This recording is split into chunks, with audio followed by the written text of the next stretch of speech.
Zenos adalah seorang pecundang yang lahir di daerah kumuh dan pada akhirnya menjadi penyembuh yang sangat kuat sambil membangun harem gadis-gadis monster miliknya sendiri. Kisah ini dimulai di kerajaan Hurseth, sebuah negara di mana sebagian besar penduduknya adalah penyembuh. Di negara ini, para penyembuh dikategorikan ke dalam 3 peringkat.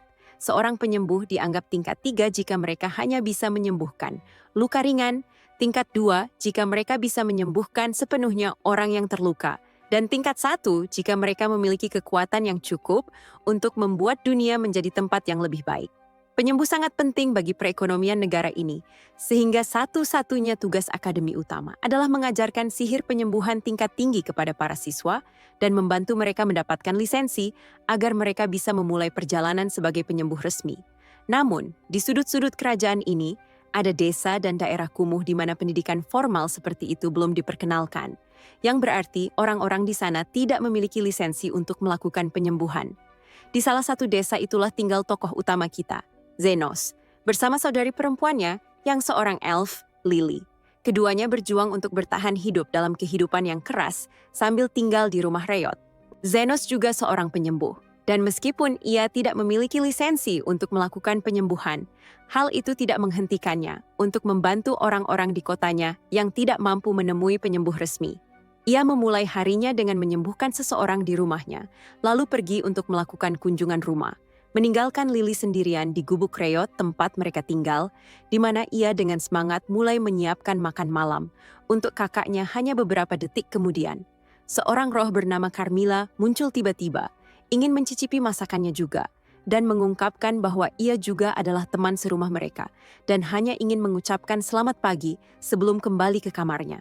Begitu Carmilla pergi, seorang gadis muda bernama Zofia masuk, memanggil Zenos, diikuti oleh Linga, yang juga ingin Zenos mengobatinya. Melihat sikap mereka, tampaknya keduanya menyukai Zenos. Dan jangan lupakan adik perempuannya, Lily, yang telah bersumpah untuk menjadi istrinya suatu hari nanti. Pokoknya, Linga dan Carmilla duduk ketika seorang wanita lain bernama Lo menerobos masuk, mengklaim bahwa ia juga datang untuk hiburan harian. Ceritanya bahkan belum dimulai, tapi bro sudah punya harem. Gila sih. Sementara para gadis duduk dengan antusias, Lily terus memasak dengan sabar untuk Zenos dan bertanya kepada mereka apakah mereka berencana untuk ikut makan malam nanti. Saat mereka menjawab ya, Lily menjadi senang dan mengatakan bahwa ia menantikan makan bersama, lalu mengingat bahwa ia perlu menjemur cucian. Lily pergi keluar, memberitahu para gadis untuk menjaga panci. Namun, alih-alih menjaganya, para gadis malah menghabiskan semua isi panci itu. Sementara itu, Lily mengambil napas di luar saat menjemur pakaian dan tertidur. Sambil memikirkan Zenos di dalam rumah, ketiga gadis itu mendiskusikan siapa yang harus disalahkan karena memakan malam Zenos, dan akhirnya membuat rencana untuk memasak ulang makanan yang sama sebelum Zenos pulang. Namun, Lily terbangun dan, dengan nada mengancam, menuntut penjelasan bagaimana dan mengapa dapur menjadi berantakan seperti itu. Ketiga gadis itu mencoba membuat alasan, mengklaim bahwa penjelasannya terlalu rumit, tapi Lily bisa melihat kebohongan mereka dan memberinya satu kesempatan terakhir. Katakan yang sebenarnya atau hadapi akibatnya. Zofia adalah yang pertama menyerah di bawah tekanan dan mengaku bahwa dia memakan sup itu karena baunya sangat menggoda. Linga mengklaim bahwa tangan dan mulutnya bergerak sendiri, sementara Lo, yang lebih blak-blakan, tidak memberi alasan apapun dan hanya memuji masakan Lily. Sementara Lily mendidih dalam kemarahan diam-diam, ketiga gadis itu mulai berpikir bagaimana cara keluar dari situasi ini. Mereka mulai saling menyalahkan lagi, tetapi percakapan mereka beralih ke Zenos dan mereka mulai berfantasi tentang apa yang akan mereka suruh Zenos lakukan saat dia kembali. Linga menyebutkan bahwa bulu di ekornya terasa kasar dan ia ingin Zenos mengelusnya, mengklaim bahwa Zenos sering melakukannya. Namun, Lo tidak mempercayainya, berargumen bahwa Zenos tidak akan pernah memuaskan siapapun, kecuali mama bertubuh atletis, berperut kotak 6 seperti dirinya. Saat keduanya berdebat tentang siapa yang lebih disukai Zenos, Zofia, satu-satunya gadis monster yang rasional tapi agak gila, menyuruh mereka diam, yang disetujui Lily. Karena ia pikir Zenos akan kesal jika melihat mereka bertengkar. Lily menyatakan harapannya agar mereka semua bisa akur, karena ia benar-benar ingin makan malam bersama. Memahami perasaan Lily, ketiga gadis monster itu meminta maaf kepadanya dan berjanji akan membantu menyiapkan makan malam. Namun, Lily sudah tidak memiliki bahan untuk memasak lagi.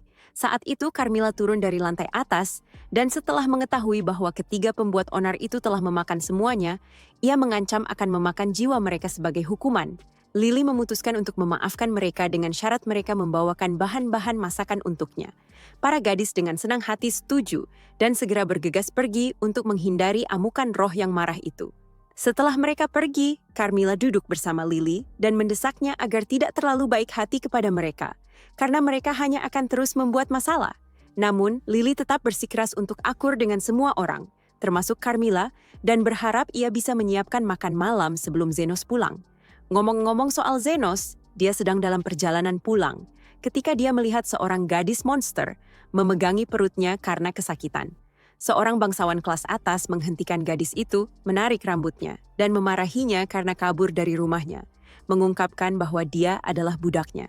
Dia menyeretnya kembali ke pemakaman, menyatakan rasa jijiknya terhadap seorang demohuman sepertinya, dan mengatakan bahwa seseorang sejorok, dia pantas dikubur di kuburan hina. Dia membantingnya ke sebuah makam ketika aura gelap muncul dari sana dan masuk ke dalam tubuhnya. Tanpa menyadari hal itu, dia terus menendangnya, tetapi aura gelap itu membuatnya kehilangan kendali, mendorongnya untuk menyerang bangsawan itu dengan cakarnya. Pria itu, yang sepenuhnya tak berdaya melawannya, tidak punya pilihan selain melarikan diri ke arah berlawanan. Setelah terluka, Tuan Til mencoba lari mencari keselamatan dan bertemu Zenos di jalan. Tidak tahu siapa Zenos, si psikopat memberitahunya bahwa budaknya telah menjadi gila dan baru saja menyerangnya.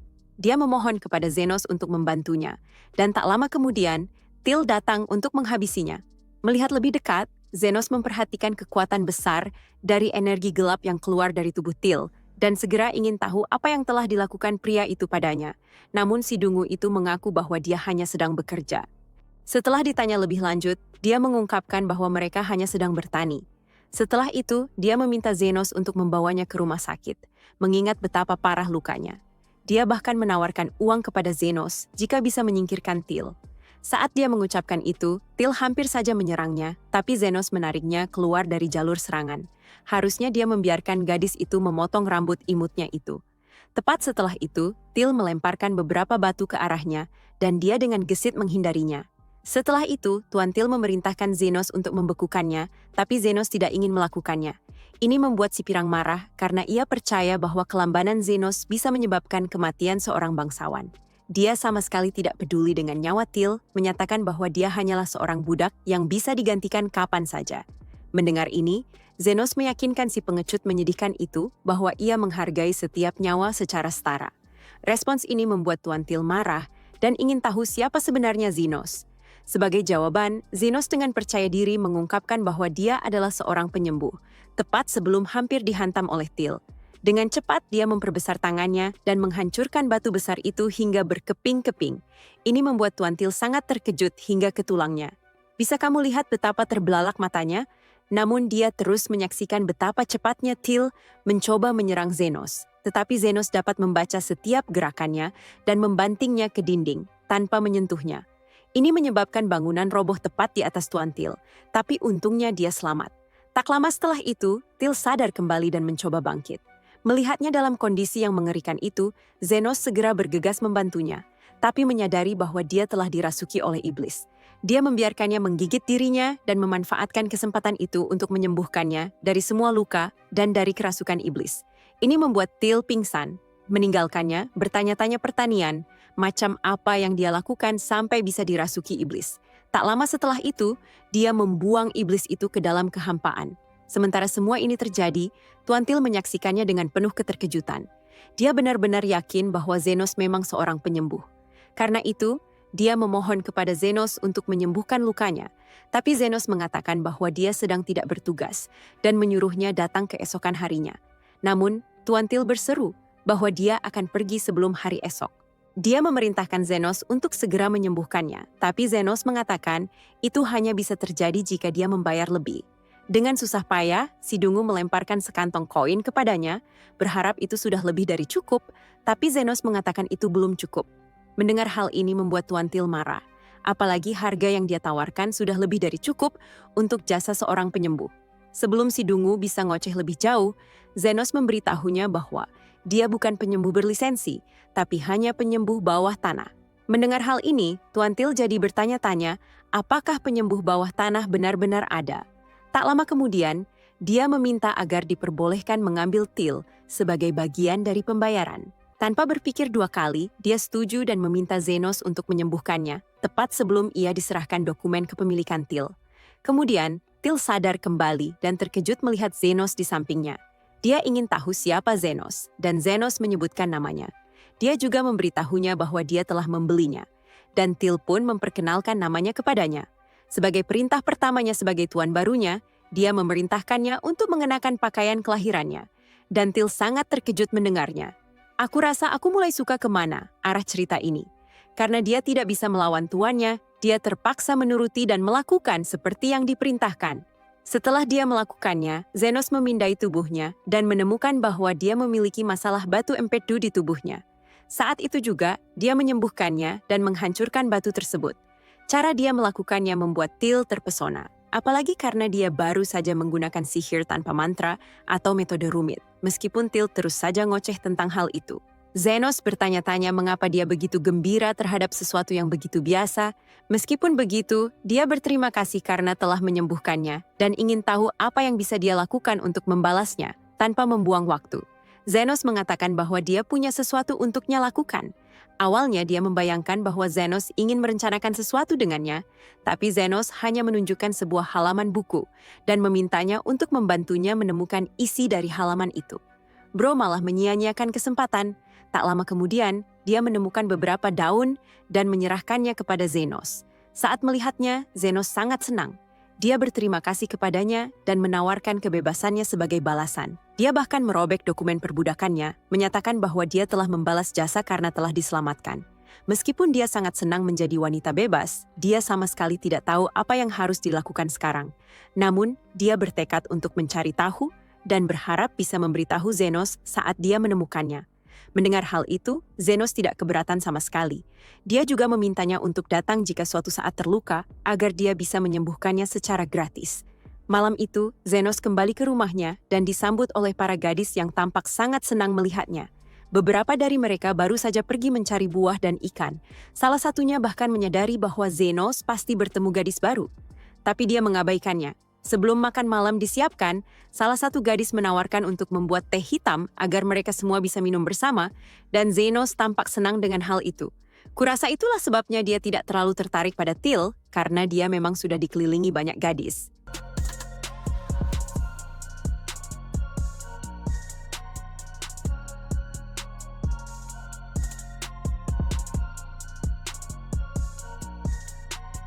Zenos dulunya adalah anggota dari sebuah kelompok petualang. Semuanya berjalan baik-baik saja sampai suatu hari pemimpin mereka, Aston, memutuskan untuk mengusirnya dari tim. Setelah menyelesaikan sebuah misi dari guild, Aston memanggil Zenos untuk rapat dan melemparkan sekeping koin emas ke arahnya dengan nada mengejek mengatakan kepada semua orang bahwa pecundang miskin seperti Zenos mungkin bahkan belum pernah melihat benda seperti itu seumur hidupnya yang menyedihkan. Zenos tidak mengerti kenapa tiba-tiba Aston bersikap seperti bajingan tanpa alasan. Lalu Aston menjelaskannya secara terang-terangan pada si bodoh itu, mengatakan bahwa kontribusinya untuk tim belakangan ini tidak berarti. Dan itulah alasan mereka semua sepakat bahwa mereka tidak butuh pecundang, tidak berguna seperti dirinya lagi.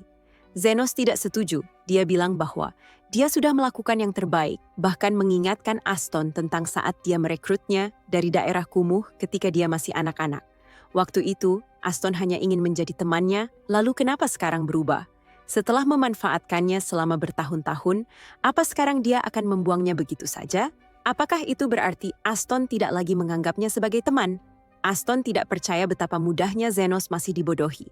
Dia menjelaskannya dengan sangat jelas, mereka tidak butuh gelandangan dari daerah kumuh yang ikut-ikutan lagi. Tim mereka sekarang adalah salah satu yang peringkat tertinggi di negara ini. Dan memiliki seseorang seperti Zenos bersama mereka hanya akan merusak citra mereka. Namun, Zenos tetap berusaha mempertahankan posisinya, mengatakan bahwa mereka bisa sejauh ini karena dia selalu ada sebagai penyembuh andalan mereka. Tapi Aston tidak memberinya pengakuan, mengklaim bahwa Zenos hanya menggunakan sihir penyembuhan murahan yang dipelajari sendiri.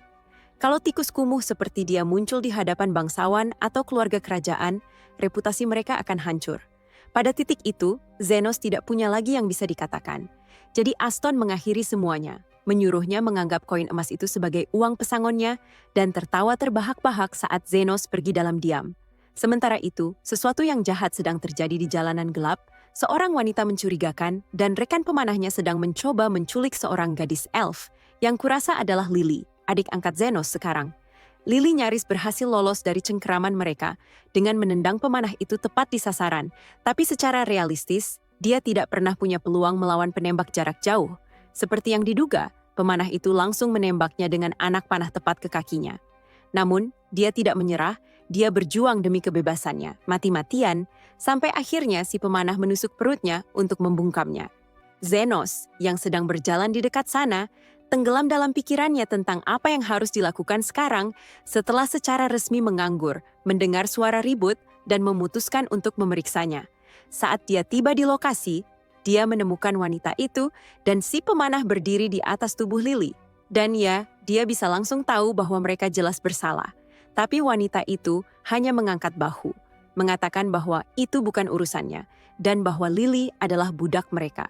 Zenos bertindak cerdas, dia menawarkan untuk membeli Lily, menyerahkan koin emas yang sama yang sebelumnya dilemparkan Aston padanya, karena Lily juga sudah sekarat saat itu. Wanita itu menerima kesepakatan dengan senang hati, dan pergi sambil menyeringai. Yang mereka tidak tahu adalah bahwa Zenos adalah seorang penyembuh. Begitu mereka menghilang dari pandangan, dia berlutut di samping Lily dan langsung menyembuhkannya di tempat. Lukanya lenyap seketika, dan dia menatapnya dengan takjub karena lukanya benar-benar hilang. Dia berterima kasih karena telah menyelamatkan nyawanya dan tampak sedih karena tidak bisa menawarkan apapun sebagai balasan. Tapi Zenos menyuruhnya untuk tidak khawatir soal itu. Dia bertanya apakah Zenos adalah semacam penyembuh kelas dunia, dan lebih terkejut lagi saat mendengar bahwa dia hanya seseorang yang belajar sendiri tanpa lisensi penyembuhan. Zenos lalu bertanya di mana rumahnya, ingin mengantarnya ke tempat yang aman. Tapi Lily mengakui bahwa dia tidak punya rumah, tidak ada keluarga, tidak punya pakaian layak, dan dia tampak kelaparan, jadi Zenos membawanya ke sebuah restoran lokal dan memesan makanan. Tapi hanya untuknya, karena dia terlalu miskin untuk memesan untuk dirinya sendiri. Dia punya hal-hal lain yang perlu dikhawatirkan. Lily sekarang berada di bawah tanggung jawabnya. Memang, dia punya pilihan untuk meninggalkannya di panti asuhan. Tapi dia tahu persis bagaimana tempat-tempat seperti itu memperlakukan anak-anak seperti Lily. Sementara itu, Lily penasaran dengan pekerjaan Zenos. Dia belum pernah melihat seseorang melemparkan koin emas seolah itu bukan apa-apa dan mengira Zenos pasti seorang bangsawan kaya. Tapi harapannya hancur saat Zenos mengungkapkan bahwa dia baru saja dikeluarkan dari kelompok petualangnya dan sekarang tidak punya tempat tujuan. Keadaannya persis seperti Lily, tapi tidak seperti dia. Zenos setidaknya masih punya kesempatan untuk mencari pekerjaan yang layak. Ngomong-ngomong soal itu, saat itulah seorang manusia kadal dengan luka parah merangkak masuk ke restoran, memohon air. Melihat luka bakar dan jenis lukanya, Zenos menduga pria itu telah ditembak dengan senjata sihir. Pria itu jelas sedang kesakitan, jadi Zenos segera turun tangan dan menyembuhkannya di tempat. Biasanya, penyembuh dengan tingkat keterampilan seperti itu sudah terkenal, jadi kenyataan bahwa pria itu belum pernah mendengar nama Zenos membuatnya penasaran. Tapi bagaimanapun juga, manusia kadal itu berterima kasih padanya dan menyerahkan 4 koin emas sebagai imbalan karena telah menyelamatkan nyawanya. Itu adalah pertama kalinya Zenos dibayar karena telah menyembuhkan seseorang, dan hal itu memicu sebuah ide bisnis, membuka klinik penyembuhan, bukan hanya untuk menghasilkan uang, tetapi juga untuk mengembalikan senyum orang-orang tak berdaya seperti Lily dan manusia kadal itu. Tapi ada satu masalah, karena dia berasal dari daerah kumuh, mendapatkan lisensi penyembuh yang resmi adalah hal yang mustahil, yang berarti menjalankan klinik penyembuhan akan sepenuhnya ilegal. Dia pada dasarnya harus menjadi penyembuh bawah tanah yang bekerja dalam bayang-bayang. Tak terlihat oleh hukum, Lily menyetujui ide itu, dan karena Zenos secara teknis telah membelinya dari para penculik, dia sekarang menganggapnya sebagai tuan resminya. Dia dengan tegas menyatakan bahwa dia akan mengikutinya kemanapun dia pergi. Zenos tahu bahwa tidak ada gunanya membujuknya, jadi dia setuju membiarkannya ikut, setidaknya sampai dia bisa menemukan tempat yang aman untuknya tinggal. Malam itu juga, mereka menjelajah ke pinggiran kota, dan akhirnya sampai di distrik terbengkalai yang penuh dengan rumah-rumah roboh dan tanpa tanda-tanda kehidupan sejauh bermil-mil. Zenos memilih salah satu bangunan yang hancur sebagai tempat yang sempurna untuk memulai klinik bawah tanahnya. Tempat itu tampak angker. Lily, yang agak percaya takhayul, memperingatkannya bahwa monster undead menyeramkan sering muncul di tempat-tempat seperti ini. Tapi Zenos tidak peduli. Dia tetap melangkah masuk ke dalam mansion itu, yang benar-benar gelap gulita di dalamnya, dingin dan sunyi. Jadi Lily melontarkan sebuah mantra penerangan, menunjukkan bahwa dia memang menguasai sihir dasar. Setelah memeriksa tempat itu dengan saksama, Zenos memutuskan bahwa tempat ini cukup layak. Keuntungan terbesarnya, tempat ini punya atap, sesuatu yang belum pernah benar-benar dimilikinya, karena rekan-rekan satu timnya dulu biasa menyuruhnya tidur di luar, seperti hewan liar. Bagaimanapun, balok penyangganya juga masih kokoh, tapi tepat saat dia hendak memastikan tempat tinggal barunya, muncul sesosok bayangan. Sosok itu adalah Carmilla, yang sebentar lagi akan menjadi teman serumah mereka. Saat Carmilla mendekat, Lily mengenalinya sebagai Roh Wraith, monster undead terkuat yang bisa mengubah seseorang menjadi hantu hanya dengan menatapnya. Lily semakin ketakutan, tapi Zenos, di sisi lain, tetap menunjukkan wajah datar. Dia cukup terkejut bahwa mereka sekarang malah bertemu dengan seorang Wraith, di saat dia pikir mereka sudah menemukan tempat terbaik. Melihatnya tetap tenang seperti itu, Lily bertanya-tanya kenapa si kepala besar ini bisa begitu tenang. Tepat saat itu, Carmilla menyerang mereka. Namun Zenos segera melindungi mereka dari serangannya dengan menggunakan mantra penyembuhan. Baru setelah merasakan kekuatannya secara langsung, dia benar-benar menyadari seperti apa sebenarnya para Wraith itu. Ternyata dia pernah bertemu mereka sebelumnya, ketika seorang temannya sering mengirimnya ke labirin bawah tanah, hanya untuk bersenang-senang. Di sana, dia pernah bertemu ratusan dari mereka, dan dari situlah dia menyadari bahwa Wraith lemah terhadap sihir penyembuhan. Tak ingin memperpanjang masalah, Zenos dengan sopan meminta izin pada Wraith itu apakah mereka boleh tinggal di sana. Dia berjanji mereka tidak akan mengganggunya, tapi Carmilla justru menganggap itu sebagai penghinaan. Sebaliknya, dia meminta mereka menyerah dan kembali mencoba menyerang. Namun, seperti sebelumnya, usahanya sia-sia. Si bodoh itu bahkan meminta maaf karena telah menghajarnya, dan Carmilla begitu murka saat menyadari bahwa dia akhirnya menemukan lawan seimbang. Sebagai upaya terakhir, dia memanggil semua pelayan hantunya dan memerintahkan mereka untuk membekukan Zenos dan Lily.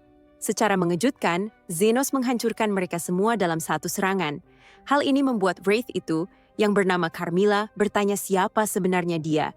Dan sekali lagi, dia memperkenalkan dirinya sebagai penyembuh bawah tanah. Dia memintanya untuk meminjamkan satu kamar tidur dan satu ruangan untuk menjalankan aktivitas penyembuhan mereka. Dan akhirnya, dia terpaksa mengizinkan mereka menggunakan lantai pertama. Namun, dia dengan kesal menuntut agar mereka tidak mendekati lantai 2. Menyaksikan semua itu, Lily hanya bisa bingung harus bereaksi seperti apa. Keesokan paginya, mereka menata lantai pertama agar tampak seperti klinik, dan Lily bahkan mengenakan pakaian suster. Namun karena belum ada satupun yang datang meminta bantuan, dia merasa sangat bosan. Dia bahkan menawarkan diri untuk keluar dan beriklan sedikit. Tapi Zenos khawatir rumah sakit kerajaan akan mengetahui keberadaan mereka, dan memintanya tetap tenang karena pasien pasti akan segera berdatangan. Saat itulah, seseorang membuka pintu dan Lily langsung menyambutnya. Begitu melihatnya, dia merasa bahwa wajah pria itu tampak familiar. Selain itu, Zenos juga tampaknya sudah menunggunya. Jelas alasannya adalah karena pria itu memiliki luka bakar akibat tembakan senjata sihir yang membuatnya mustahil pergi ke rumah sakit sungguhan. Namun, pria itu mengaku bahwa dia tidak datang untuk dirinya sendiri, melainkan untuk adik perempuannya yang lengannya telah tertembak. Setelah mengamati lebih dekat, Zenos menyadari bahwa dia telah tertembak dengan peluru beracun sihir. Selain itu, karena pelurunya masih tertanam di tangannya, bagian itu mulai membusuk. Mendengar semua penjelasannya, wanita itu terkejut. Dia ingin tahu apakah Zenos bisa menyembuhkannya, dan dia meyakinkannya bahwa dia bisa, meskipun dia harus memotong tangan itu sebelum racunnya menyebar. Dia menerima nasibnya dan bertanya berapa biaya yang harus dibayar untuk menyembuhkannya. Sebagai jawaban, Zenos meminta 1 juta won, yang bagi kedua bersaudara itu terdengar seperti harga yang sangat keterlaluan.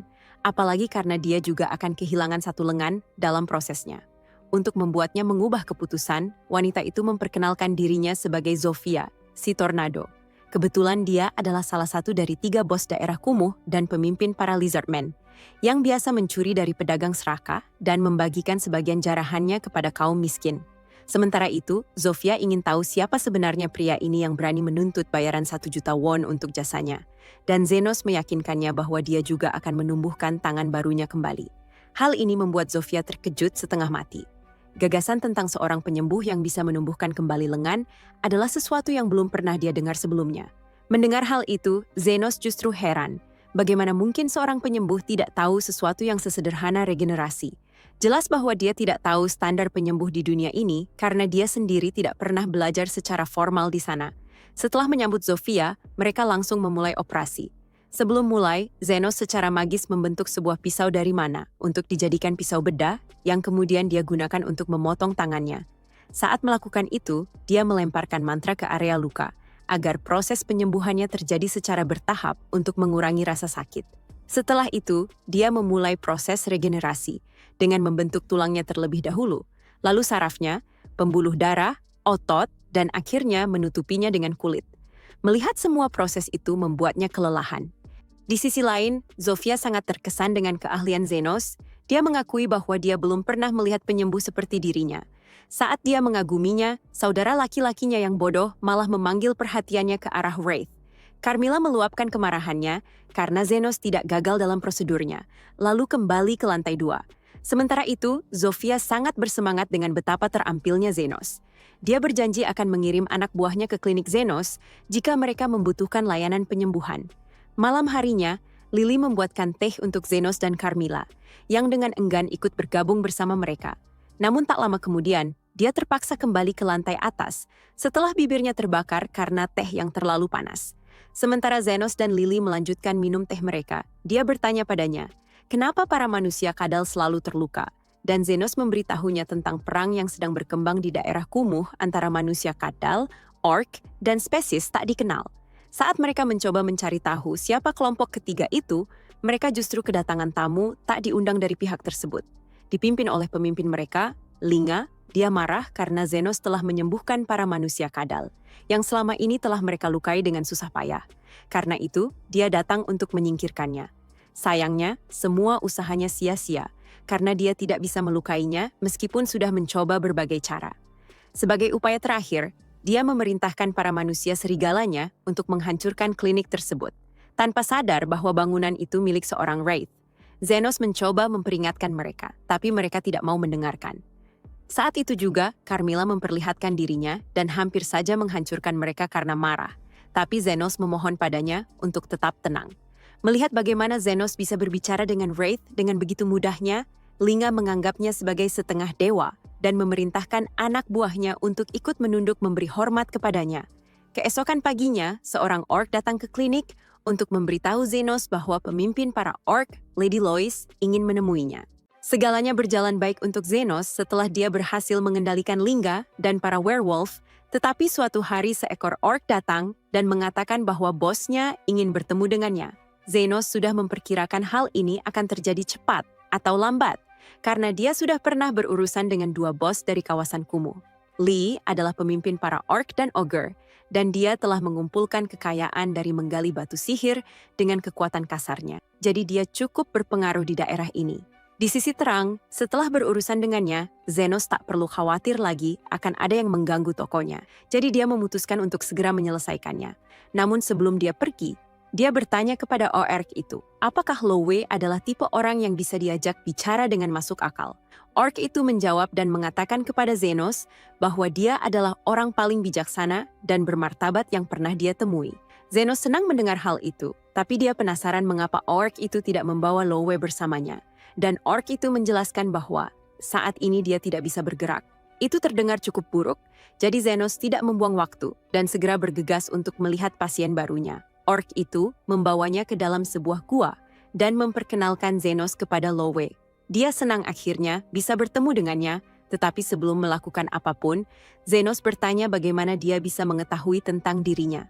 Lowe menjelaskan bahwa para manusia kadal dan werewolf terus-menerus membicarakan tentang penyembuh super rahasia yang seharusnya tidak mereka beritahu kepada siapapun. Itu jelas mengalahkan tujuan menjadi penyembuh bawah tanah, tapi Zenos akan mengurus itu nanti. Menurut apa yang Lowe dengar, Zenos akan menyembuhkan luka apapun selama dia dibayar dengan harga yang wajar, jadi dia ingin melihat seberapa hebat Zenos sebenarnya. Zenos berjalan mendekatinya dan mengangkat tangannya, jadi Lowe bertanya apa yang sedang dia lakukan. Zenos menjelaskan bahwa dia tidak bisa melihat luka luar di tubuhnya, jadi dia sedang memindainya untuk melihat apakah ada sesuatu yang salah di dalam tubuhnya. Lowe terkejut mendengarnya karena sebagian besar penyembuh tidak bisa melakukan itu. Tetapi Zenos berpikir seharusnya itu menjadi praktik standar, karena bagaimana mungkin kau bisa merawat pasien jika tidak bisa memeriksa luka dalam? Bagaimanapun, setelah pemindaian Zenos selesai, dia mengidentifikasi adanya benjolan di perut Lowe. Dan karena ada mana yang keluar darinya, dia yakin itu adalah batu mana. Lowe memberitahunya bahwa dia benar, dan batu mana yang satu ini terpesona dengan sihir ledakan, jadi jika dia bergerak dari tempat ini, dia mungkin akan meledak. Zenos bertanya apakah ada yang mencoba membunuhnya dengan menyelipkan batu itu ke makanannya, tapi Lowe mengatakan tidak ada hal seperti itu yang terjadi. Dia hanya sangat lapar dan mengira batu itu adalah bola nasi, jadi dia memakannya. Siapapun bisa saja melakukan kesalahan yang sama. Oke, mungkin tidak semua orang, tapi Zenos tidak merasa perlu khawatir karena cepat atau lambat batu mana itu akan keluar dari ujung yang lain. Dia bersiap untuk pergi, tapi Lowe mengatakan bahwa ini tidak sesederhana itu. Saat dia memakan batu itu, dia sempat mengunyahnya sebagian, jadi tidak banyak waktu tersisa sebelum batu itu meledak. Dia sudah menerima bahwa dia akan mati karena kesalahannya, tapi satu-satunya yang membuatnya khawatir adalah kenyataan bahwa anak buahnya menolak untuk meninggalkannya. Zenos bertanya apa yang dia harapkan darinya, jadi dia menjelaskan bahwa dia hanya ingin Zenos datang ke sini agar dia bisa menyumbangkan seluruh kekayaannya kepadanya. Begitu dia meledak, itu akan menjadi akhir dari kekaisaran Orc yang telah dia bangun, jadi dia lebih memilih memberikan semua uangnya kepada seseorang yang akan memanfaatkannya dengan baik daripada membiarkannya jatuh ke tangan yang salah. Saat dia meneliti tentang Zenos, dia mengetahui bahwa meskipun Zenos meminta bayaran tinggi untuk penyembuhannya, dia punya aturan untuk merawat anak-anak secara gratis, jadi dia pasti orang baik. Lowe memberitahunya bahwa dia benar, dan batu mana yang satu ini terpesona dengan sihir ledakan. Jadi jika dia bergerak dari tempat ini, dia mungkin akan meledak. Zenos bertanya, apakah ada yang mencoba membunuhnya dengan menyelipkan batu itu ke makanannya. Tapi Lowe mengatakan tidak ada hal seperti itu yang terjadi. Dia hanya sangat lapar, dan mengira batu itu adalah bola nasi. Jadi dia memakannya. Siapapun bisa saja melakukan kesalahan yang sama. Oke, mungkin tidak semua orang, tapi Zenos tidak merasa perlu khawatir, karena cepat atau lambat batu mana itu akan keluar dari ujung yang lain. Dia bersiap untuk pergi, tapi Lowe mengatakan bahwa ini tidak sesederhana itu. Saat dia memakan batu itu, dia sempat mengunyahnya sebagian, jadi tidak banyak waktu tersisa sebelum batu itu meledak. Dia sudah menerima bahwa dia akan mati karena kesalahannya. Tapi satu-satunya yang membuatnya khawatir adalah kenyataan bahwa anak buahnya menolak untuk meninggalkannya. Zenos bertanya apa yang dia harapkan darinya, jadi dia menjelaskan bahwa dia hanya ingin Zenos datang ke sini agar dia bisa menyumbangkan seluruh kekayaannya kepadanya. Begitu dia meledak, itu akan menjadi akhir dari kekaisaran Orc yang telah dia bangun, jadi dia lebih memilih memberikan semua uangnya kepada seseorang yang akan memanfaatkannya dengan baik, daripada membiarkannya jatuh ke tangan yang salah. Saat dia meneliti tentang Zenos, dia mengetahui bahwa meskipun Zenos meminta bayaran tinggi untuk penyembuhannya, dia punya aturan untuk merawat anak-anak secara gratis, jadi dia pasti orang baik. Lowe memutuskan bahwa sekarang dia benar-benar menyukai Zenos, jadi dia memberitahunya bahwa jika suatu saat dia butuh bantuan, yang perlu dia lakukan hanyalah mengatakannya, dan dia akan melakukan segala yang dia bisa untuk membantunya. Shiguna menawarkan agar anak buahnya menyediakan keamanan untuk kliniknya. Tetapi Zenos lebih memilih menjaga jarak karena kehadiran anak buah Lowe pasti akan menimbulkan masalah. Beberapa hari berlalu dan Lily sedang merajuk di meja depan karena Zofia, Linga, dan Lowe semakin sering mengunjungi klinik belakangan ini. Sekarang setelah Zenos memikirkannya, dia memang sering melihat mereka akhir-akhir ini dan mereka sepertinya tidak pernah terluka. Jadi dia mulai bertanya-tanya mengapa mereka repot-repot datang sejak awal. Dia mengira mereka hanya bosan, tetapi Carmilla memberitahunya bahwa wanita-wanita itu jelas sedang jatuh cinta. Zenos tidak mengerti kenapa mereka bisa jatuh cinta padanya, karena dia hanyalah seorang penyembuh bawah tanah biasa. Tetapi Carmilla tahu apa yang dia bicarakan. Lily agak khawatir salah satu dari mereka akan berpacaran dengan Zenos dan merebut seluruh perhatiannya. Tetapi Zenos bilang, dia tidak akan pernah berkencan dengan salah satu dari mereka karena, tanpa bermaksud menyinggung, mereka semua agak aneh. Meskipun begitu, Carmilla merasa hanya tinggal menunggu waktu sebelum ketiganya saling berperang untuk menentukan siapa yang akan mendapatkan Zenos. Zenos tidak berpikir semuanya akan menjadi seburuk itu, Tapi keesokan harinya, Zofia datang membawa sekeranjang buah untuk Zenos dan mengatakan bahwa dia sedang mempertimbangkan untuk mengobarkan perang melawan faksi-faksi lain karena alasan yang tidak disebutkan. Linga dan Loewe melakukan hal yang persis sama, dan tak peduli seberapa keras Zenos memprotes, mereka tetap menolak untuk mendengarkannya. Carmilla menganggap semua itu lucu dan bercanda bahwa akan banyak orang mati karena gaya hidup Zenos yang playboy, tapi Zenos tidak menyukai cara dia mengatakannya. Pertarungan sampai mati dijadwalkan dimulai siang ini, tetapi dia tidak bisa membiarkan mereka saling membunuh hanya karena dirinya, jadi dia harus melakukan sesuatu. Sementara itu, ketiganya sudah berkumpul di stadion bersama seluruh pasukan mereka, dan mereka hampir memulai pertumpahan darah ketika tiba-tiba Zenos muncul. Mereka semua menoleh padanya untuk melihat apa yang akan dia katakan, tapi dia memberitahu mereka bahwa dia datang bukan untuk menghentikan pertarungan. Dia tahu mereka telah lama menyimpan dendam satu sama lain, jadi dia akan membiarkan mereka saling bertarung sampai mereka puas. Karena Zenos telah memberi mereka izin untuk bertarung, semua gadis itu setuju untuk bertarung sekuat tenaga. Dan siapapun yang bertahan hidup akan berhak mengambil keperawanan Zenos. Zenos tidak ingat pernah menyetujui bagian terakhir itu, tapi sebelum dia sempat mengatakan apa-apa, pertarungan sudah dimulai. Zofia bergerak lebih dulu dan mencoba menebas kepala Linga dengan belatinya, tapi Linga berhasil menghindar tepat waktu dan melakukan salto ke belakang. Sementara itu, Loewe melompat masuk dan mencoba menendang Zofia dari udara, tapi Zofia menghindar, jadi sekelompok karakter latar yang malah terkena serangan itu. Zofia dan Linga kembali bentrok, tapi sebelum mereka bisa saling menghantam, Loewe datang dari atas dan hampir menghancurkan keduanya. Zofia terdorong ke sudut orc di stadion, jadi dia mulai menyerang para orc, dan yang lain pun mulai melakukan hal yang sama terhadap anggota faksi lawan. Itu adalah pemandangan mengerikan dengan orang-orang terluka di mana-mana. Tapi yang mengejutkan semua orang, bahkan setelah 6 jam bertarung, tidak satu pun yang mati. Saat itu juga, Zofia menyadari bahwa luka-luka di lengannya sedang sembuh dengan sendirinya, dan Zenos memberitahu mereka bahwa dialah yang melakukannya. Dia memang setuju membiarkan mereka mengadakan pertarungan kecil sampai mati, tapi dia tidak pernah setuju membiarkan salah satu dari mereka benar-benar mati, karena pada akhirnya mereka tetaplah pasiennya. Zofia merasa agak bodoh karena baru menyadari apa yang dilakukan Zenos selama ini, tapi tak satu pun dari mereka tahu bahwa seorang penyembuh bisa menyembuhkan begitu banyak orang sekaligus, apalagi melakukannya terus-menerus selama lebih dari 6 jam. Mereka menyadari bahwa jika terus seperti ini, pertarungan itu tidak akan pernah berakhir. Dan itulah tepatnya maksud yang ingin disampaikan Zenos. Kecuali mereka bisa berdamai satu sama lain, mereka tidak akan pernah bisa hidup dalam kedamaian. Tetapi jika mereka masih merasa perlu terus bertarung, maka dia akan tetap berada di sini untuk menyembuhkan mereka semua. Dan sebagai catatan, dia akan menagih bayaran atas waktunya. Para gadis itu kini menyadari betapa bodohnya memulai perang tanpa alasan. Jadi mereka semua setuju untuk mulai rukun satu sama lain. Namun, mereka tetap akan terus bersaing memperebutkan Zenos. Mereka hanya berjanji untuk melakukannya tanpa kekerasan. Sementara itu, Lily bertanya kepada Zenos, mengapa dia repot-repot melakukan semua ini. Jadi dia teringat sesuatu yang pernah dikatakan gurunya kepadanya. Seorang penyembuh dianggap kelas 3 jika mereka hanya bisa menyembuhkan luka, kelas 2 jika mereka bisa menyembuhkan seluruh tubuh, dan kelas 1 jika mereka bisa membuat dunia menjadi tempat yang lebih baik. Jadi meskipun Zenos merasa dirinya belum layak disebut penyembuh kelas 1, dia tetap ingin mencoba membuat daerah kumuh ini menjadi tempat yang lebih baik. Lagi pula, jika dia membiarkan mereka semua mati di sini, dia tidak akan punya pasien lagi untuk dirawat di kliniknya. Setidaknya itu yang dikatakan Zenos, tapi Lily tahu dia hanya mengatakannya untuk menyembunyikan betapa besar kepeduliannya sebenarnya. Jika berbagai faksi demi Human mulai akur dan berhenti bertarung, itu berarti Zenos tidak akan mendapat banyak pasien seperti dulu. Namun dia tetap memilih untuk membantu mereka. Itulah salah satu alasan mengapa Lily sangat menyukainya. Dan dia mengatakannya langsung kepada Zenos, tapi Zenos tidak benar-benar mengerti apa maksudnya. Bagaimanapun, hari sudah mulai malam, jadi dia berencana untuk menagih bayaran dan pulang untuk hari itu.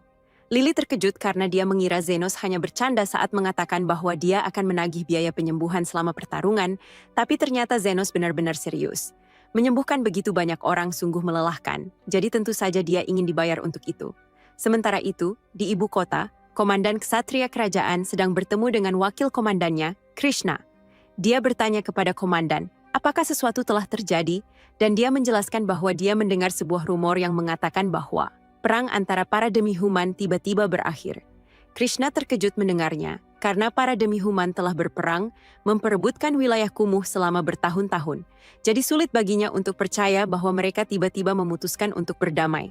Komandan itu sendiri sebenarnya juga tidak begitu percaya, tetapi jika itu memang benar, maka dia harus melakukan sesuatu tentang hal itu.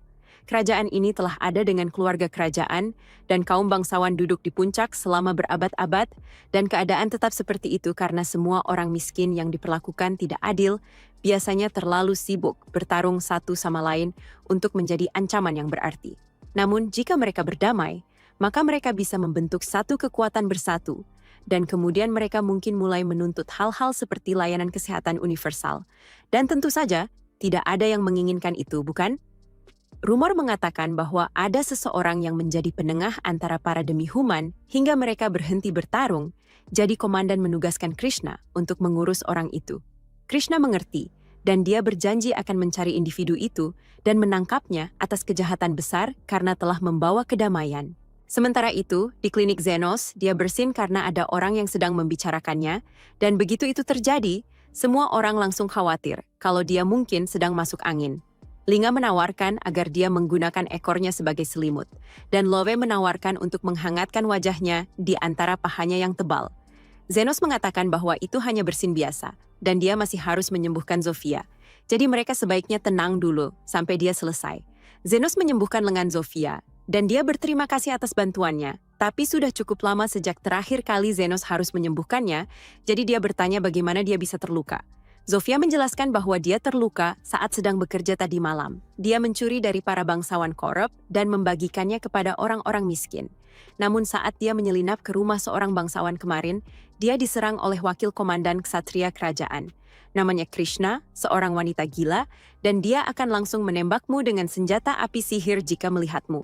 Carmilla merasa bahwa menarik perhatian Krishna akan membawa banyak masalah bagi Zenos, tapi Zenos tidak merasa perlu khawatir, karena tak mungkin seorang wakil komandan yang sombong peduli pada penyembuh bawah tanah seperti dirinya.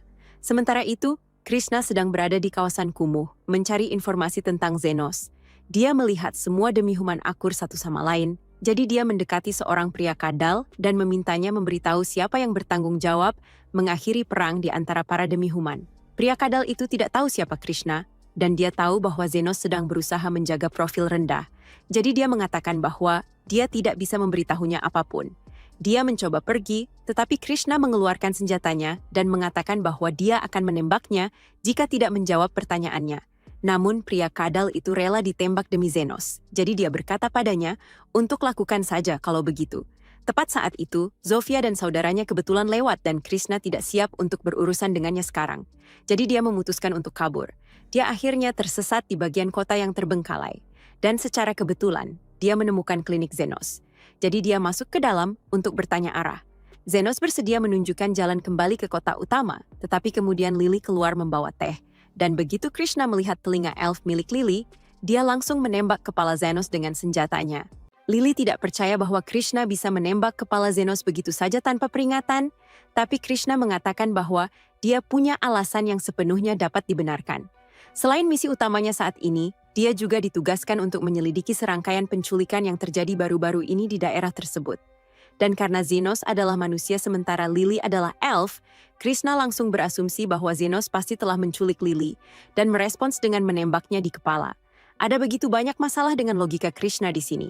Jadi Lily menjelaskan bahwa Zenos pada dasarnya telah mengadopsinya dan dia berada di sini atas kemauan sendiri. Krishna menyadari bahwa dia mungkin telah terlalu cepat mengambil kesimpulan, dan sekarang setelah dipikir-pikir, memang aneh jika seorang korban penculikan bisa sebahagia Lily. Sisi baiknya, peluru yang dia gunakan tidak mematikan, jadi dia cukup yakin bahwa dia tidak membunuh Zenos. Tapi dia berpikir mungkin Zenos pingsan, karena ledakan itu. Namun, yang mengejutkannya, Zenos tampaknya benar-benar baik-baik saja. Dia meminta maaf karena terlalu cepat mengambil kesimpulan, dan menembaknya seperti itu. Tapi dia penasaran bagaimana Zenos bisa selamat tanpa cedera. Zenos memberitahunya bahwa dia hanya menggunakan sihir pertahanan untuk menangkis peluru sebelum mengenainya. Tapi Krishna tidak mempercayainya karena tidak ada sihir pertahanan biasa yang seharusnya mampu menghentikan pelurunya. Sejauh yang Zenos tahu, Sihir pertahanannya seharusnya benar-benar biasa saja, jadi dia tidak tahu apa yang dimaksud Krishna. Tapi selama bertahun-tahun sebagai wakil komandan ksatria kerajaan, Krishna telah melihat banyak sihir pertahanan dan dia tahu bahwa perisai milik Zenos setara dengan milik penyihir agung.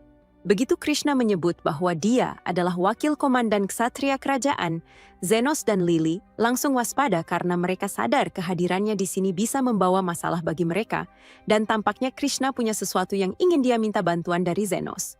Untuk menghindari konfrontasi lagi, Zenos setuju untuk berbicara dengannya, tapi dia juga mengirimkan peringatan kepada semua kliennya agar tidak ada satupun dari mereka yang muncul saat Krishna berada di sekitar. Mereka semua duduk, dan Krishna memberitahu Zenos bahwa dia sedang dalam misi rahasia di sini, dan dia ingin meminta bantuannya. Zenos mengatakan bahwa dia tidak ingin terlibat, tapi Krishna bersikeras bahwa sudah menjadi kewajiban semua warga negara untuk mematuhi perintah ksatria. Dengan betapa nekatnya Krishna, Zenos khawatir dia akan ditembak lagi jika menolak membantu. Jadi dia memutuskan untuk mengikuti permainannya. Dia memberitahunya bahwa misinya adalah mencari seorang pria tertentu dan menangkapnya saat itu juga. Dia tidak punya nama atau ciri-ciri, tapi perantara inilah yang mengakhiri perang antara berbagai faksi. Zenos menyemburkan tehnya, begitu menyadari bahwa orang yang sedang Krishna coba tangkap adalah dirinya sendiri. Tapi dia tetap bersikap tenang dan bertanya mengapa dia mengejar sang perantara. Krishna menjelaskan bahwa perintah ksatria tidak bisa begitu saja mengabaikan seseorang yang memiliki kekuatan untuk membawa perdamaian di antara faksi-faksi. Tapi ketika dia mencoba menginterogasi salah satu warga lokal dengan kekerasan, orang itu menolak memberitahunya apapun demi menentang ancamannya. Dalam benak Krishna, jika orang-orang di daerah kumuh tidak mau mengkhianati sang perantara, maka itu pasti berarti dia adalah dalang jahat yang harus dihentikan. Zenos mencoba menjelaskan kepadanya bahwa mungkin saja sang perantara hanya ingin menghindari sorotan. Jadi jika Krishna pergi dan berhenti mencarinya, dia mungkin tidak akan menimbulkan masalah. Krishna bertanya kepada Zenos, apakah dia kebetulan tahu siapa perantara itu?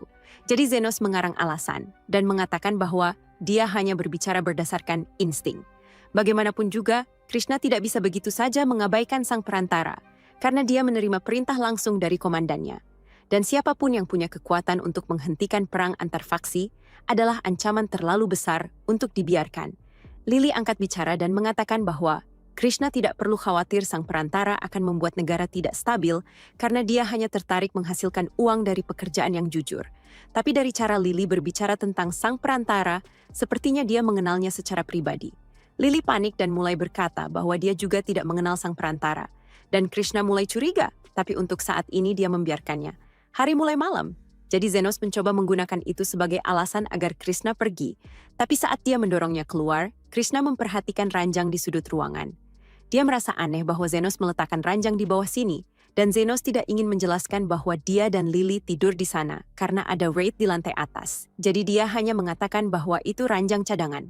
Begitu Krishna mendengarnya, dia langsung bertanya kepada Zenos apakah dia bersedia membiarkannya menggunakan ranjang itu. Dia mengalami kesulitan menemukan markas operasi di daerah kumuh, jadi dia akan sangat menghargai jika Zenos membiarkannya tinggal di sini, sampai misinya selesai. Dan tentu saja dia bersedia membayar untuk akomodasinya. Zenos tidak bisa benar-benar menolak tanpa membuat Krishna curiga, jadi akhirnya dia setuju, dan Carmilla menganggap semua ini sangat lucu. Lily membuatkan sedikit teh hijau untuk tamu baru mereka, tapi Krishna tidak tahan minuman panas, jadi dia mulai meniupnya. Lily masih cemburu karena ada perempuan baru di sini yang mencoba menarik perhatian Zenos darinya. Jadi untuk menunjukkan keunggulannya, dia duduk di pangkuan Zenos dan memintanya mengelus kepalanya seperti biasa. Zenos melakukan apa yang diminta Lily, tapi dia agak bingung dengan permintaannya yang tiba-tiba, jadi Carmilla mendekat dan memberitahunya bahwa Lily sedang cemburu. Zenos terkejut karena Carmilla tiba-tiba berbisik di telinganya dalam keadaan tak terlihat. Tapi dia memang sangat tertarik dengan semua drama yang sedang terjadi. Lily menolak membiarkan Krishna merebut kasih sayang Zenos. Jadi dia semakin memanjakannya lebih dari biasanya untuk menunjukkan dominasinya. Tapi Krishna tampaknya sama sekali tidak peduli dan masih sibuk meniup tehnya. Akhirnya Lily tertidur. Jadi Zenos menyelimutinya dan kembali ke ruang tamu untuk melanjutkan diskusinya dengan Krishna. Dia menjelaskan seluruh cerita tentang bagaimana dia menyelamatkan Lily dari para pedagang budak, dan tampaknya para pedagang budak itu adalah bagian dari jaringan perdagangan ilegal yang beroperasi di sekitar sini.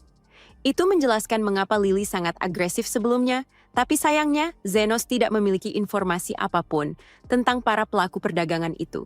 Di sisi lain, Krishna punya sebuah pertanyaan karena jelas bahwa Zenos pasti seorang penyihir hebat yang telah menyempurnakan sihir pertahanannya.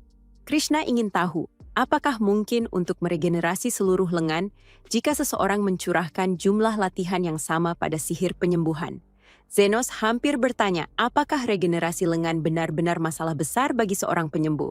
Tapi sebelum dia bisa menyelesaikan kalimatnya, Krishna langsung mengatakan bahwa itu seharusnya mustahil.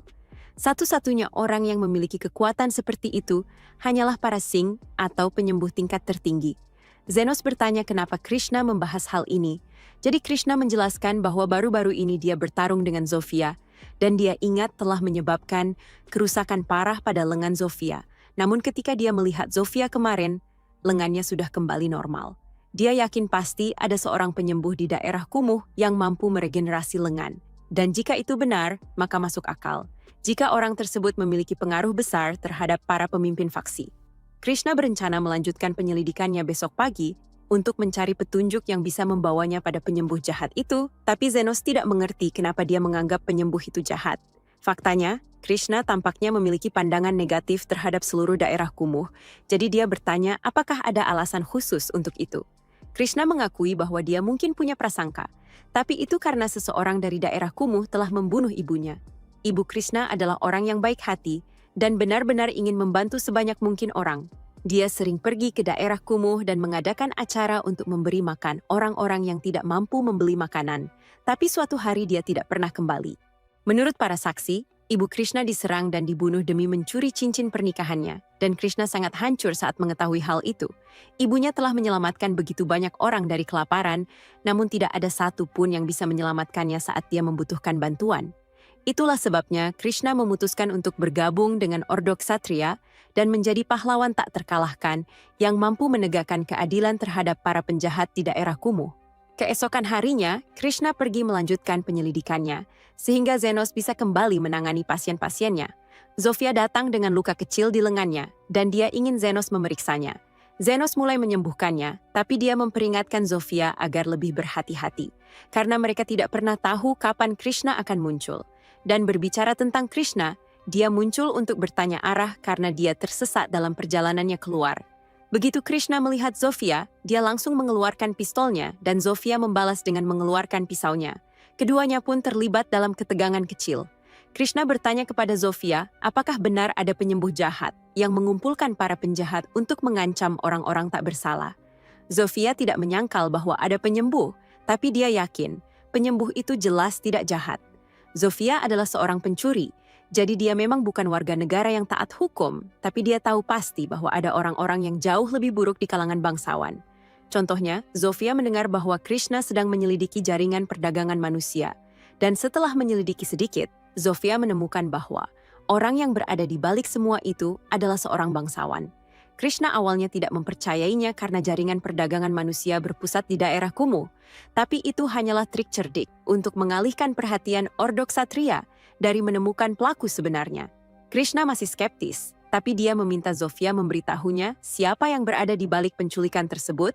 Lalu Zofia menjelaskan bahwa itu adalah seorang pria bernama Kalandor. Krishna merasa sulit untuk mempercayainya karena Kalandor adalah seorang dermawan yang sangat bangga dalam mendidik anak yatim.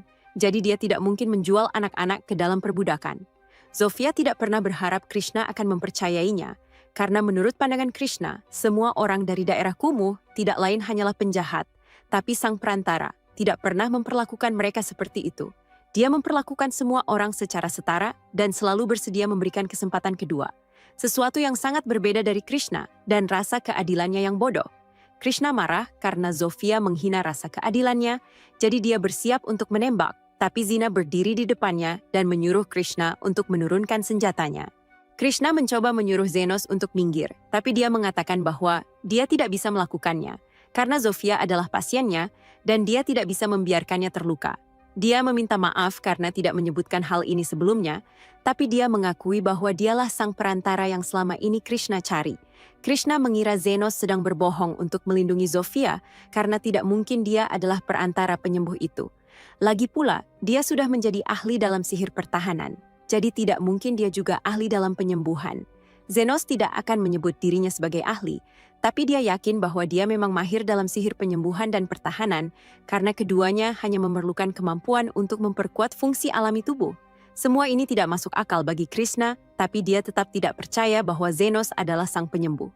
Sudah jelas bahwa dia memihak Zofia, tapi karena menghargai keramahan yang ditunjukkan Zenos padanya kemarin, Krishna memutuskan untuk pergi tanpa bertarung. Saat dia berjalan keluar, Lilu menyadari bahwa Krishna sedang berjalan ke arah distrik tempat para bangsawan tinggal. Dan Zenos tiba-tiba menyadari kemana tujuan Krishna. Krishna ternyata menanggapi serius ucapan Zofia tentang Kalandor. Jadi dia pergi ke rumah mewahnya untuk mengobrol sedikit dengannya. Tentu saja dia tidak bisa langsung mengatakan bahwa dia mengira Kalandor adalah pelaku di balik jaringan perdagangan anak, jadi dia mengarang alasan untuk kunjungannya. Dia memberitahunya bahwa dia mendengar tentang peningkatan kasus pencurian baru-baru ini di daerah ini, dan Kalandor mengakui bahwa dia memang mengalami beberapa masalah dengan geng Lizardman belakangan ini, jadi Krishna mengatakan bahwa dia berencana meningkatkan patroli keamanan di sekitar sini. Tapi sebelum itu, dia ingin memeriksa rumah Kalandor untuk mengetahui seperti apa sistem keamanannya secara pribadi. Kalandor mengerti kenapa Krishna ingin memeriksa langkah-langkah keamanannya, jadi dia menawarkan untuk mengajaknya berkeliling rumah mewahnya. Krishna lalu dibawa berkeliling seluruh bangunan, dan setelah tur selesai, Kalandor bertanya apa pendapatnya tentang keamanannya. Krishna memujinya atas perhatian yang sangat detail dalam mengamankan rumahnya, tapi dia mengecilkan sesuatu yang aneh selama tur berlangsung. Dia meminta izin kepada Kalandor untuk menggunakan kamar mandi sebelum pergi, dan Kalandor tidak keberatan, jadi Krishna meninggalkan kantornya. Kalandor adalah seorang bangsawan berpangkat tinggi, jadi tidak aneh jika dia memiliki sistem keamanan tingkat tinggi, tapi aneh bahwa dia begitu bersungguh-sungguh dalam mengamankan bagian belakang rumah. Dia menyadari mungkin ada sesuatu di sana, jadi dia melihat ke balik tembok dan menemukan sebuah pintu masuk rahasia. Dia masuk ke dalam terowongan itu, dan dengan ngeri, dia menyadari bahwa Zofia ternyata benar. Kalandor ternyata memang dalang di balik semua penculikan. Tapi sebelum Krishna bisa melakukan apapun untuk membantu anak-anak, Kalandor muncul dari belakang dan menggunakan senjata yang dia tinggalkan di lantai atas untuk meledakkan lengannya. Dia merasa lucu karena bisa menyingkirkan seorang satria dengan begitu mudah dan mengatakan bahwa Krishna seharusnya tidak ikut campur di tempat ini. Sekarang yang perlu dia lakukan hanyalah menghabisinya, agar dia bisa melanjutkan operasi perdagangannya. Tapi sebelum dia bisa melakukan apapun, Zofia dan Zenos muncul. Zenos khawatir Krishna akan terluka ketika dia menyadari kemana Krishna pergi. Jadi dia meminta Zofia menunjukkan jalan ke tempat ini. Kalandor menolak membiarkan saksi selamat. Jadi dia menyetel senjata Krishna ke mode mematikan dan menembak wajah Zenos. Namun, betapa terkejutnya dia saat melihat Zenos masih utuh setelah terkena tembakan. Meskipun ledakan itu cukup menyakitkan. Kalandor panik dan mencoba melarikan diri. Tapi dia secara tidak sengaja menjatuhkan senjatanya, jadi Zenos mengambilnya. Kalandor mulai memohon belas kasihan, dan untung baginya, Zenos punya aturan untuk tidak membunuh. Tapi dia tidak punya aturan soal menyebabkan rasa sakit dan penderitaan, jadi dia menyetel senjata ke mode tidak mematikan dan menembak kepala Kalandor. Setelah itu, dia memeriksa keadaan Krishna. Tapi Krishna mengatakan bahwa sudah terlambat untuknya. Lengannya hilang dan sebagian besar perutnya juga lenyap, jadi dia sudah menerima nasibnya. Tapi Zenos memberitahunya bahwa dia akan baik-baik saja. Meskipun dia akan menagih Krishna mahal untuk ini, jadi Krishna harus siap menerima tagihan besar. Beberapa menit kemudian, Krishna kembali normal, dan dia kagum bahwa Zenos mampu menyembuhkan luka seberat itu secara instan. Dia menyadari bahwa Zenos pasti berkata jujur saat mengaku sebagai sang perantara, tapi sekarang dia sama sekali tidak tertarik menangkapnya karena dia percaya Zenos adalah pahlawan sejati. Namun Zenos tidak menganggap dirinya sebagai pahlawan dalam situasi ini, dia hanyalah seorang penyembuh yang memastikan tidak ada yang mati. Kalau ada yang pantas disebut pahlawan di sini, itu adalah Krishna karena dialah yang pertama kali bertindak demi anak-anak ini. Meskipun kadang dia salah arah, pada akhirnya dia adalah orang yang baik hati dan sungguh-sungguh ingin menjadikan dunia tempat yang lebih baik. Zofia dan para Lizardmen membantu mereka mengeluarkan anak-anak dari penjara bawah tanah. Tapi ksatria kerajaan akan segera tiba, dan Zenos tidak ingin berurusan dengan mereka. Jadi dia dan yang lainnya mulai pergi. Namun, sebelum dia pergi, Krishna mengejarnya dan bertanya kenapa dia memilih menyelamatkannya, meskipun saat itu dia adalah musuhnya. Zenos menoleh padanya dan berkata bahwa dia hanya ingin memastikan Krishna membayar tagihannya. dia masih berutang untuk menginap semalam di kliniknya, dan dia mengharapkan pembayaran penuh, termasuk biaya penyembuhannya sebelum akhir pekan. Karena Zenos tidak perlu khawatir tentang Krishna lagi, semuanya kembali normal bagi dia dan Lele. Tetapi hidup Zenos tidak selalu sebaik itu. Saat masih kecil, dia adalah yatim piatu tanpa uang yang hidup di daerah kumuh dan tidak memiliki harapan. Jadi dia hanya menghabiskan waktunya duduk di gang sempit. Suatu hari, Aston sedang berjalan di daerah kumuh, mencoba memutuskan anak mana yang ingin dia culik. Tetapi sejauh ini dia kecewa karena tidak ada satupun dari mereka yang terlihat cocok dijadikan tameng hidup.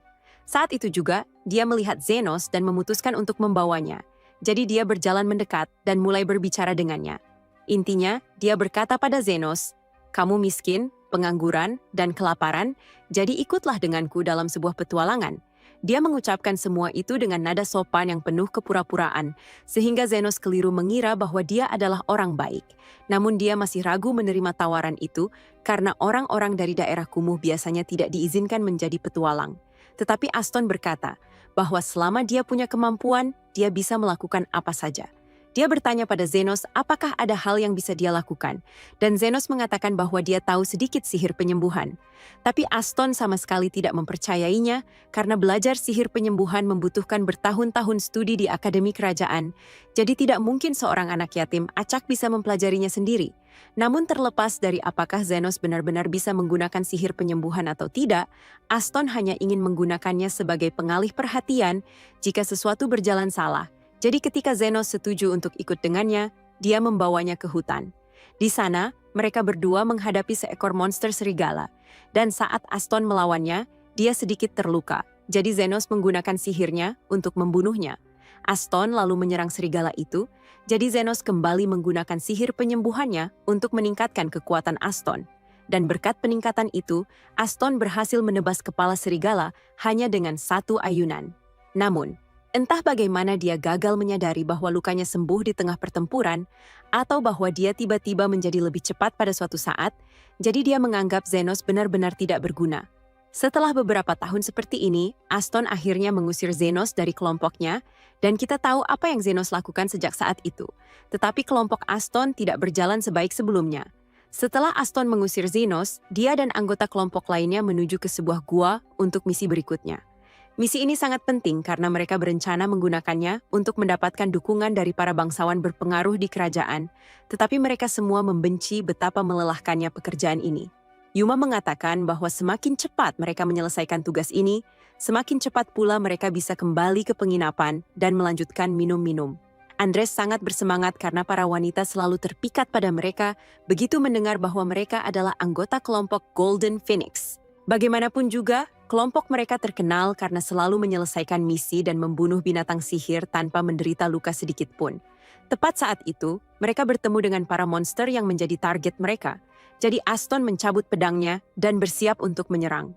Dia menyuruh Gail untuk menggunakan sihir pelindung padanya saat dia maju menyerang. Dan Gail langsung melakukannya. Tetapi saat Aston bertarung melawan para serigala, lengannya tetap saja terbakar. Sementara itu, Yuma sedang dicabik-cabik oleh salah satu serigala dari belakang. Jadi dia tidak bisa banyak membantu. Aston berteriak menyuruh Andras untuk segera menggunakan sihir serangannya, tapi dia butuh waktu 4-5 hari kerja untuk menyelesaikan mantranya, jadi dia terkena bola api di tengah-tengah pengucapan mantra. Aston terkejut dan bertanya-tanya apakah timnya memang selama ini tidak berguna, tapi sudah jelas bahwa mereka tidak akan bisa memenangkan pertarungan ini. Jadi dia memerintahkan semua orang untuk segera mundur. Begitu mereka berada di luar, Aston bertanya pada rekan-rekannya, kenapa mereka kesulitan menghadapi monster yang paling tinggi pun hanya peringkat B, tapi Andras menjawab bahwa Aston sendiri tidak banyak berbuat saat melawan serigala. Gail bertanya pada Aston, apakah mungkin Zenos memang berkata jujur saat dia bilang bahwa dia menyembuhkan mereka, tapi Aston tidak percaya hal itu mungkin karena tidak mungkin seorang rakyat jelata sepertinya bisa menggunakan sihir penyembuhan. Namun, untuk berjaga-jaga, Aston berpikir bahwa mungkin lebih baik kalau mereka menyewa seorang penyembuh untuk kelompok mereka. Beberapa hari kemudian, mereka kembali ke gua setelah menyewa seorang penyembuh. Namanya Ulma. Tapi dia memperingatkan Aston bahwa dia tidak cocok untuk menyembuhkan di medan pertempuran. Biasanya dia hanya melakukan penyembuhan di ibu kota, tapi kebetulan dia memiliki lisensi petualang. Jadi dia setuju untuk ikut bersama mereka. Namun, dia bertanya-tanya mengapa Golden Phoenix bahkan membutuhkan seorang penyembuh, karena mereka terkenal menyelesaikan misi tanpa cedera. Tapi Aston tidak ingin menjelaskan apa yang sebenarnya terjadi, jadi dia menyuruhnya untuk tidak ikut campur. Gail bertanya pada Ulma, apakah Yuma akan baik-baik saja, karena terakhir kali dia dicabik-cabik cukup parah oleh para serigala. Ulma adalah orang yang merawatnya, jadi dia yakin Yuma akan bertahan hidup, tetapi dengan seberapa parah luka-lukanya, tidak mungkin dia akan bisa kembali menjadi petualang lagi. Kamu mungkin berpikir Aston akan menunjukkan sedikit belas kasihan pada rekan satu timnya yang kini cacat permanen. Tapi dia malah langsung melanjutkan dan berkata bahwa Yuma tidak layak dipertahankan juga. Dan kalau kamu penasaran, kenapa misi ini begitu penting? Seorang bangsawan mengatakan dia ingin membuat shawl dari salah satu rubah api sebagai hadiah untuk putrinya. Dan jika itu bisa membuat Aston mendapatkan restu dari Lord Fennel, dia rela mempertaruhkan nyawanya demi shawl itu. Namun, belum juga 2 detik berlalu, rencananya mulai berantakan karena para serigala melancarkan serangan kejutan. Aston langsung mulai melawan dan meminta Gail untuk menggunakan sihir pertahanannya pada semua orang. Tetapi saat Aston maju menyerang, dia gagal mengenai bahkan satu serangan pun ke salah satu serigala. Para serigala kemudian menembakkan 4 bola api ke arahnya dan Aston berhasil menangkis 3 di antaranya, tapi ledakan terakhir menghantam perut Andras dan dia langsung tumbang. Aston terus mencoba menyerang para serigala, tapi semuanya sia-sia. Sampai akhirnya, Ulma berteriak bahwa mereka harus mundur, karena Andras berada dalam kondisi kritis. Aston tidak bisa percaya semuanya berantakan lagi, jadi begitu mereka berada di luar, dia berteriak pada Gail dan bertanya kenapa dia tidak menggunakan sihir pertahanan untuk melindungi Andras. Namun, Ulma memberitahunya bahwa sihir pertahanan Gail sebenarnya sudah bekerja. Bahkan, tanpa sihir itu, Andras pasti sudah mati di tempat karena ledakan sebesar itu. Aston menyuruhnya untuk cepat-cepat menyembuhkan Andras. Tapi Ulma mengatakan, itu tidak mungkin. Hanya penyembuh tingkat tinggi atau orang suci yang memiliki kekuatan untuk menyembuhkan luka seperti ini, tanpa persiapan khusus. Jadi kecuali mereka segera membawa Andras ke rumah sakit, dia akan mati. Beberapa waktu kemudian, Aston bertemu dengan pelayan dari Lord Fennel, dan pelayan itu mengatakan bahwa Lord Fennel sangat kecewa padanya. Aston memohon diberi kesempatan kedua karena dia yakin bisa mendapatkan bulu untuk shawl itu jika mencoba sekali lagi. Tapi ulang tahun putri Lord Fennel sudah lewat, jadi semuanya sudah tidak ada artinya lagi. Dan alasan Lord Fennel begitu kecewa bukan karena Golden Phoenix gagal menyelesaikan misi, tetapi karena Aston terus meyakinkannya bahwa dia pasti akan menyelesaikannya. Kalau saja Aston mengatakan kepada Lord Fennel bahwa misi itu mustahil diselesaikan karena alasan apapun, dia pasti akan menerimanya dan menyiapkan hadiah lain untuk putrinya. Tapi itu bukan yang terjadi, bukan? Sesaat, Aston mencoba menyalahkan semua kekacauan ini pada Zenos, tapi lalu dia ingat bahwa dia tidak pernah secara resmi mendaftarkan Zenos sebagai anggota kelompok. Jadi sejauh yang orang tahu, Zenos tidak pernah menjadi anggota kelompok dan tidak bisa disalahkan atas apapun. Sebaliknya, dia terpaksa menundukkan kepala dan meminta maaf atas semua masalah yang telah dia sebabkan, tapi dia membenci kenyataan bahwa dia harus membungkuk kepada seorang pelayan seperti ini. Dia berjanji akan menebus semuanya, tapi pelayan Lord Fennel bertanya, bagaimana dia berencana melakukan itu ketika setengah dari anggota timnya sudah hampir mati. Aston meyakinkannya bahwa dia berencana merekrut anggota baru untuk menggantikan yang hilang, dan lain kali Lord Fennel memberi mereka misi, dia akan memastikan mereka menyelesaikannya. Dengan itu, pelayan Lord Fennel pun pergi, tapi Gail bertanya pada Aston apakah benar itu ide bagus membuat janji seperti itu. Yang bisa direkrut, dan tidak mungkin mereka bisa menangani misi hanya berdua saja. Aston mengatakan kepada Gail untuk tidak khawatir karena dia sudah punya rencana. Dia masih menganggap Zenos tidak terlalu berguna, tapi dia tidak bisa menyangkal bahwa kelompok mereka jauh lebih baik saat Zenos masih ada, jadi Aston berencana untuk membawanya kembali. Dan dia yakin Zenos akan sangat ingin bergabung kembali dengan Golden Phoenix meskipun telah diperlakukan dengan buruk. Keesokan harinya, Aston dan Gail pergi ke daerah kumuh untuk mencari Zenos, tapi mereka sama sekali tidak tahu harus mulai dari mana. Jadi Aston mendapat ide cemerlang.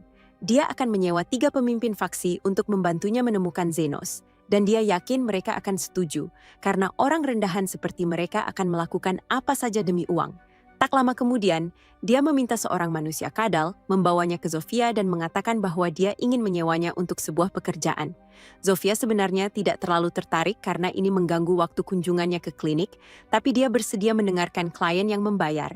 Aston memperkenalkan dirinya sebagai pemimpin Golden Phoenix dan mengatakan kepada Zofia bahwa dia sedang mencari seorang pria bernama Zenos yang datang ke daerah kumuh sekitar 2 bulan yang lalu.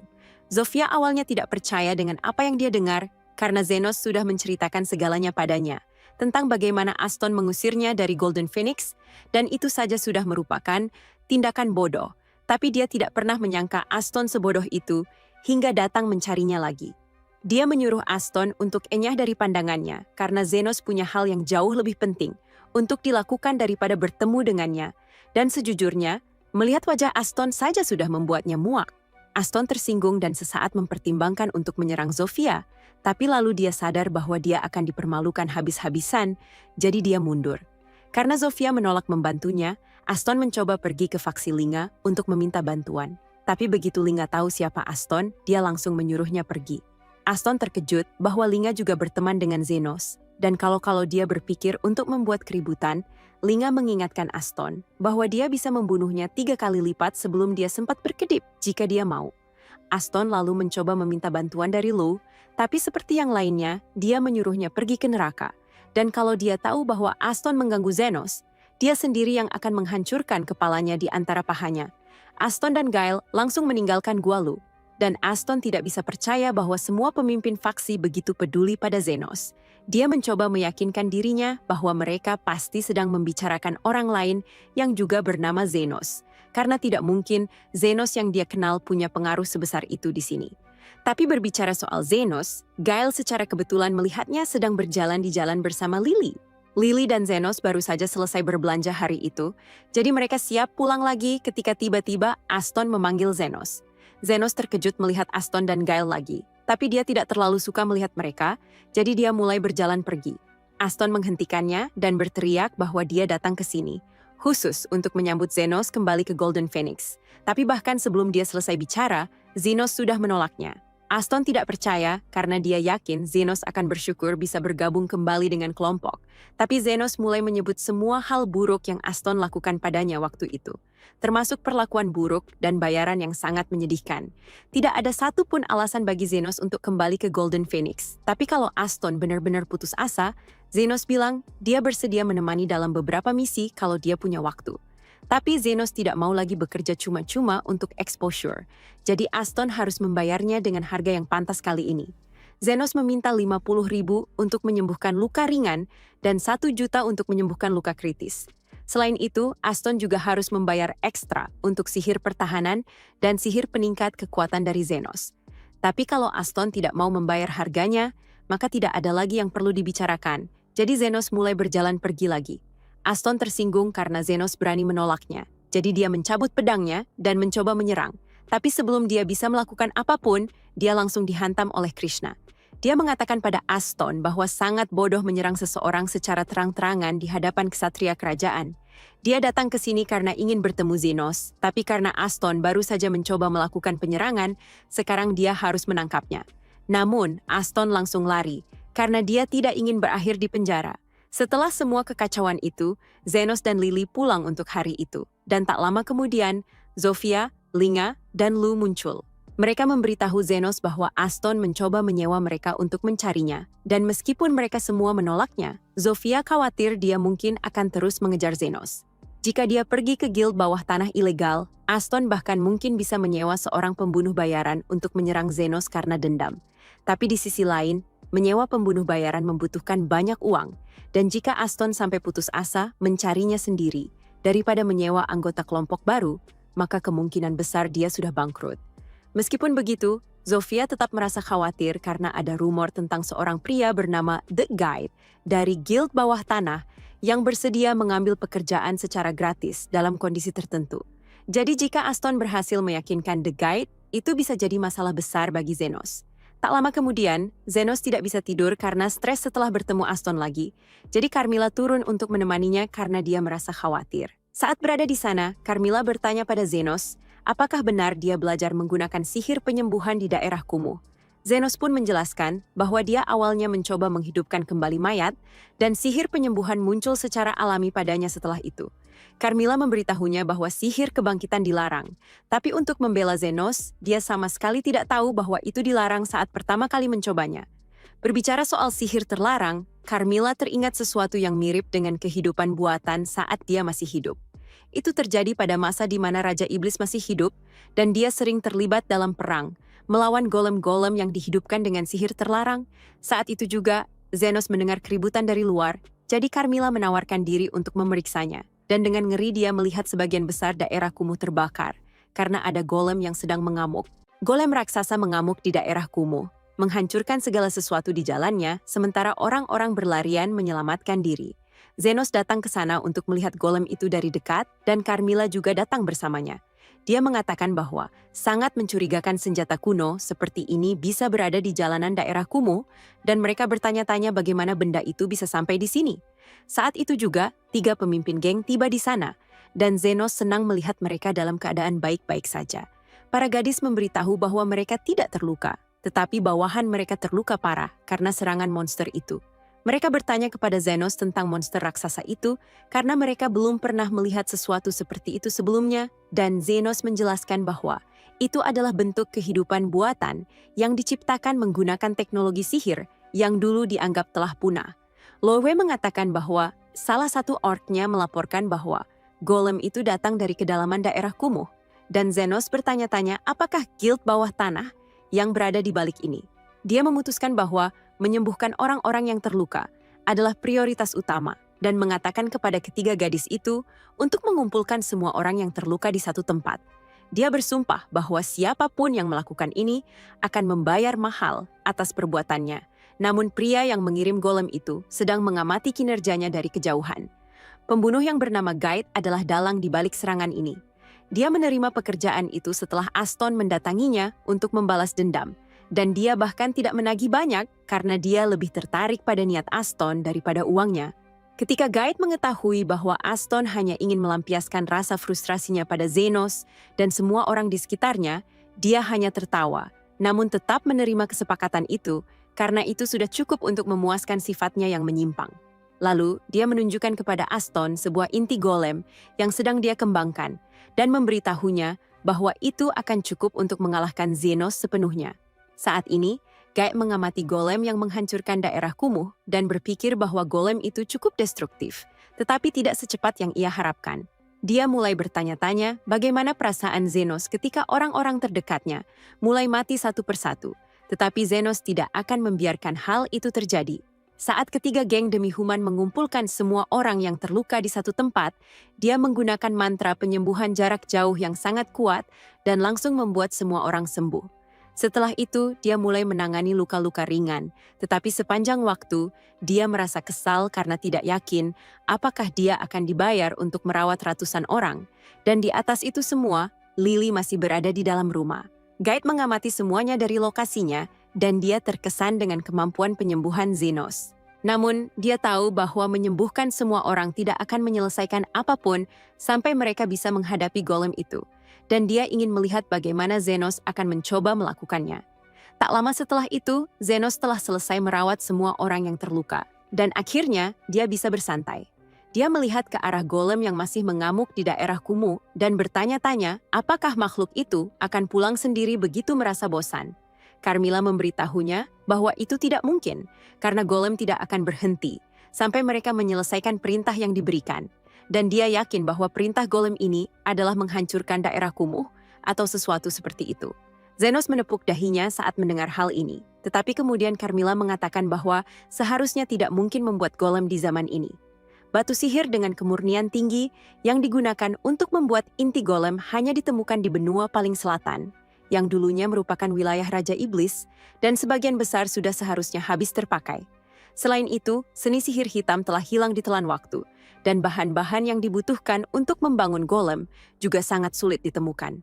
Saat dia bertanya-tanya siapa yang bisa memiliki akses ke semua sumber daya ini, Zenos mengatakan bahwa tidak ada gunanya memikirkannya sekarang, karena mereka perlu menghancurkan golem itu terlebih dahulu. Carmilla memperingatkannya bahwa itu akan berbahaya, tetapi para gadis menawarkan diri untuk ikut. karena mereka tidak bisa membiarkan monster menghancurkan rumah mereka begitu saja. Zenos kemudian bertanya kepada Carmilla bagaimana cara menghancurkan golem, dan dia memberitahunya bahwa ia harus menghancurkan intinya jika tidak golem akan terus beregenerasi. Namun Zenos tidak ingin menghancurkan inti itu karena nanti dia tidak bisa menjualnya. Bagaimanapun, dia memimpin para gadis ke arah golem dan menyuruh mereka untuk menyerangnya dengan semua yang mereka punya. Mereka langsung maju untuk bertarung, dan Zenos memperkuat kemampuan mereka dengan sihir penambah kekuatan. Para gadis merasakan kekuatan dan kecepatan mereka meningkat drastis, dan satu serangan saja sudah cukup untuk membuat kaki golem retak dan roboh ke tanah. Namun, golem itu langsung memperbaiki dirinya, dan kemudian memukul Linga hingga terpental. Untungnya Zenos ada di sana untuk melindunginya, dan dia menyembuhkan luka-lukanya secara langsung, membuat Linga merasa seolah-olah dia tidak terkena serangan sama sekali.